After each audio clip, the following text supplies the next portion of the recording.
তো আজ যাবো হচ্ছে দিদি বাড়িতে, কারণ আজকে দিদির বড় ছেলের জন্মদিন। তো এদিকে মা তাড়াতাড়ি করে আমাদেরকে খেতে দিয়ে দিয়েছে। এদিকে ছিল কচু ফুল আর এদিকে ছিল মাছের ঝোল। বড় মশাই বাড়ি নেই, কারণ ও গিয়েছিল কাজে, এর জন্য ভাই বোন স্কুল থেকে এসে ওরাও খেতে বসে পড়ে। আমি এদিকে খেয়ে দিয়ে উঠে হজমোলা খাওয়া শুরু করে দিয়েছি। তো তারপরে কি সন্ধে হতে না হতেই চলে আসলাম দিদি বাড়িতে, আর এইদিকে সবাই মিলে বসে একসাথে গল্প করছিলাম, আর এইদিকে আমি আর বোন একটু পোস্ট দিচ্ছিলাম। তারপরে চলে আসলাম কেক ওপেনিং করতে। এখনই কেকটা কাটা হবে, কারণ সেদিনকে ছিল শুক্রবার, আর শুক্রবারে দিদিরা নিরামিষ খায়। সেই মতন আমিও কেকটাকে অর্ডার দিয়েছিলাম, নিরামিষ কেক। এদিকে বার্থডে বয় চলে এসেছে, আর এই যে হচ্ছে কেকটা কি দারুণ। আর এইদিকে সমস্ত কিছু সাজানো হয়ে গেছে। এবার একে একে সবাই মিলে আশীর্বাদ করে নিল। প্রথমে আমার ঠাম্মি আশীর্বাদ করলো, তারপরে বাড়ির পাশে আরেকজন, তারপরে আমার বর করলো, আমি করলাম, তারপরে দিদি করলো, জামাইবাবু করলো।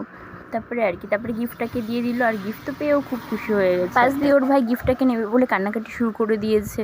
তারপরে এদিকে শুরু হলো কেক কাটিং পর্ব। তার মধ্যে কারেন্ট অফ হয়ে গেছিলো, আবার কারেন্ট চলে আসে। আর সেদিনকে বারবারই কারেন্ট অফ হয়ে যাচ্ছে। সবাই মিলে একসাথে আনন্দ করে খাওয়া দাওয়া করে চলে আসলাম বাড়ির দিকে। তো চলো আজকে ভিডিওটা এই পর্যন্ত।